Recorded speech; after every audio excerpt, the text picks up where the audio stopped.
વિદ્યાર્થી મિત્રો, સ્વાગત છે તમારું ફરી એકવાર તમારી પોતાની YouTube channel SS Gujarat education પર. તો આપણે આજે જોઈશું ધોરણ 11 ગાળા અસાઇનમેન્ટમાં વાણિજ્યક પત્ર વ્યવહાર અને સેક્રેટરીયલ પ્રક્રિયા જે તમારું સબ્જેક્ટ છે ગાળા અસાઇનમેન્ટમાં, તો તેના સોલ્યુશનમાં મિત્રો આજે આપણે વિભાગ સી ભાગ 1ના પ્રકરણ નંબર 3ના સોલ્યુશનની વિડીયો આપણે જોઈશું અને એના જે અંદરના તમને પ્રશ્નો આપેલા છે એનું સોલ્યુશન મિત્રો તમને આ વિડીયોમાં મળી જવાનું છે. બરાબર? તો મિત્રો વિડીયોને અંત સુધી જોજો. વિડીયો ગમશે તો વિડીયોને લાઈક અને મિત્રો ચેનલને સબસ્ક્રાઈબ કરવાનું ભૂલતા નહીં. ઓકે, તો શરૂ કરીએ આપણું આજનું સોલ્યુશન. અને તે પહેલાં મિત્રો, તમે જો આ સંપૂર્ણ ગાલા અસાઇનમેન્ટના સોલ્યુશનની PDF મેળવવા માંગતા હોય તો તમને જે સ્ક્રીન ઉપર મોબાઈલ નંબર આપેલો છે તેના પર કોલ કરી દેજો મિત્રો. આ સંપૂર્ણ ગાલા અસાઇનમેન્ટના સોલ્યુશનની PDF મિત્રો તમને માત્ર 150 રૂપિયામાં મળી જવાની છે. તો ફટાફટ કોલ કરીને મેળવી લેજો. ઓકે, 150માં તમને આ સંપૂર્ણ ગાલા અસાઇનમેન્ટના સોલ્યુશનની PDF મળી જશે. ઓકે, તો જોઈએ, શરૂઆત કરીએ આપણા પ્રશ્નોના સોલ્યુશનનું યુટ્યુબના વિદ્યાર્થીઓ માટે. કેમ કે PDF વાળાઓ તો યુટ્યુબના વિડીયો જોતા જ નથી, ડાયરેક્ટ PDF 150 રૂપિયા પેમેન્ટ કરીને મેળવી લે છે અને પોતે પોતાની રીતે તૈયારી કરી લે છે. ઓકે, તો તમે પણ એવી રીતે કરી શકો છો. ડાયરેક્ટ PDF મંગાવીને 150થી PDF છે, વધુ પ્રાઇસ પણ નથી. ઓકે,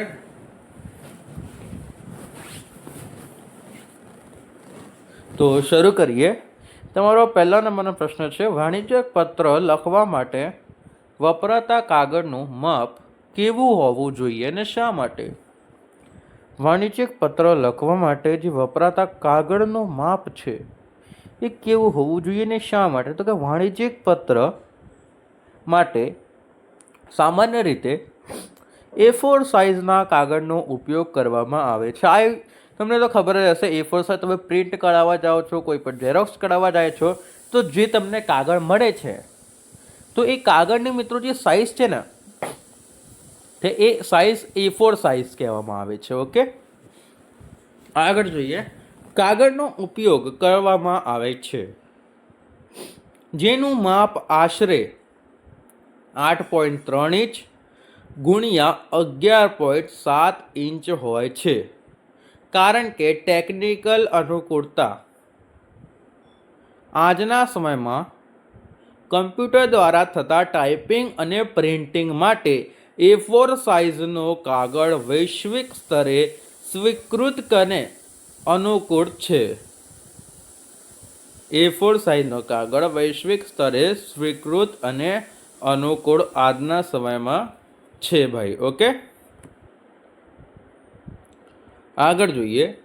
બીજા નંબરનો તમારો પ્રશ્ન છે અને બીજા નંબરના પ્રશ્નમાં તમારું કેવું છે તો કે વાણિજ્યક પત્રના કાગળની પસંદગી કેટલી બાબતોને ધ્યાનમાં રાખીને કરવામાં આવે છે? વાણિજ્યક પત્રના કાગળની પસંદગી કેટલી બાબતોને ધ્યાનમાં રાખીને કરવામાં આવે છે અને કઈ કઈ બાબતો છે એ પણ જણાવવાની છે. ઓકે, તો જોઈશું. વાણિજ્યક પત્રના કાગળની પસંદગી મુખ્યત્વે 3 બાબતોને ધ્યાનમાં રાખીને કરવામાં આવે છે, જેની યાદી નીચે મુજબ છે. પહેલું, કાગળનું કદ એટલે કે માપ. બીજું છે કાગળનો રંગ કેવો છે, ગુલાબી છે, લાલ છે, ઓબ્વિયસલી સફેદ અથવા આછો ગુલાબી, આછો બ્લુ એવો રંગ આછા કલર વાપરવામાં આવે છે, ઘાટા કલર નહીં વાપરવામાં આવતા વાણિજ્યક પત્રો માટે. અને કાગળની ગુણવત્તા, કાગળ એકદમ મસ્ત જાડો છે કે નહીં, ફાટે એવો તો નથી ને જલ્દી, એવો કાગળની ગુણવત્તા સારી ગુણવત્તાવાળો એમ કહેવામાં આવે છે. તો કે વાણિજ્યક પત્રના કાગળની પસંદગી મુખ્યત્વે ત્રણ બાબતોને તમે કાગળ પસંદ કરો ને હંમેશા તમે ચોપડો ખરીદો ને તો ત્રણ બાબતોને ધ્યાનમાં રાખીને ખરીદો છો. એક, કાગળનું કદ કેટલું છે, મોટો કાગળ છે કે નહીં, A4 સાઇઝનું છે કે નહીં. બીજું, કાગળનો રંગ કેવો છે. ઓકે. અને ત્રીજું છે કાગળની ગુણવત્તા. શું? કાગળની ગુણવત્તા કેવી છે.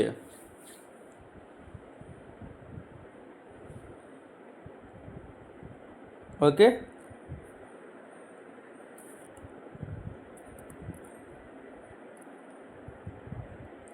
ત્રીજા નંબરનો પ્રશ્ન જોઈશું.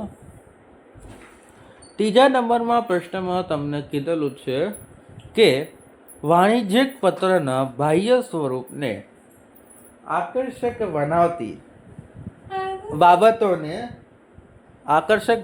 બાબતોને જણાવો. વાણિજ્યિક પત્રના બાહ્ય સ્વરૂપ એટલે કે તમે કોઈ પણ પત્ર લખો છો અને એના બહાર તમે જે પરબેડિયું એટલે કવર ચડાવો છો એને બાહ્ય સ્વરૂપ એટલે બહારથી એનો દેખાવ, એને આકર્ષક એટલે વાંચતાને એના અંદર વાંચવાનો ઇન્ટરેસ્ટ પડે. તો આકર્ષક બનાવતી કેટલીક બાબતો તમે જણાવો એમ. તો એના અંદર લખવાનો મિત્રો ઉત્તર, વાણિજ્યિક પત્રના બાહ્ય સ્વરૂપને આકર્ષક બનાવનારી મુખ્ય 6 બાબતો નીચે મુજબ છે. 6 બાબતો છે એ વાણિજ્યિક પત્રને આકર્ષક બનાવે છે ભાઈ. એટલે કે જે વાંચનાર છે એને એક્ટિવ કરે છે વાંચવા માટે. એના અંદર ઉત્તરમાં પહેલો છે કે કાગળની પસંદગી. તમારો કાગળ સારો હોવો જોઈએ. આપણે કાગળની પસંદગીનો ઉપરનો પ્રશ્ન જોયો. કાગળની પસંદગી સારો હોવો જોઈએ. બીજું, ટાઈપિંગ.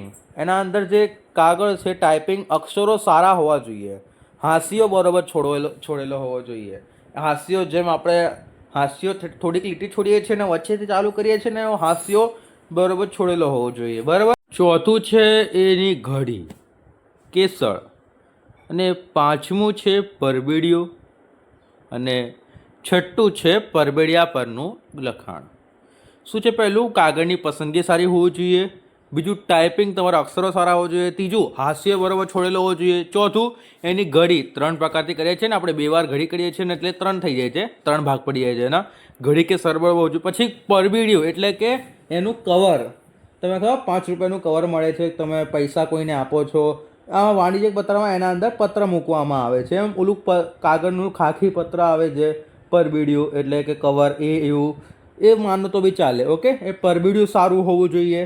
પ્લસ એ પરબેડિયા પરનું લખાણ. એના અંદર તમે એના ઉપર જે લખો છો ને એનું એડ્રેસ એ બધું, તો એનું જે એડ્રેસ છે એ બધું બરોબર હોવું જોઈએ પરબેડિયું. ઓકે. આના અંદર એ મુજબ છે. ત્યારબાદ ચોથા નંબરમાં આવે છે આજનું આધુનિક સમયમાં. અને એ જોતા પહેલાં મિત્રો તમે જો આ સંપૂર્ણ ગાલા અસાઇનમેન્ટના સોલ્યુશનની PDF મેળવવા માંગતા હોય તો તમને જે મિત્રો સ્ક્રીન ઉપર મોબાઈલ નંબર આપેલું છે તેના પર કોલ કરી દેજો.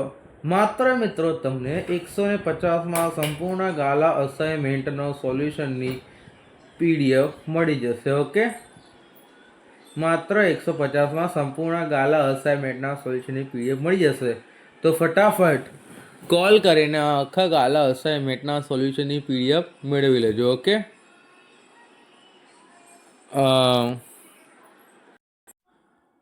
ઓકે. ત્યારબાદ ચોથા નંબરનું છે આજના આધુનિક સમયમાં કયા પ્રકારના વાણિજ્યિક પત્રો ખૂબ જ પ્રચલિત બન્યા છે અને શા માટે?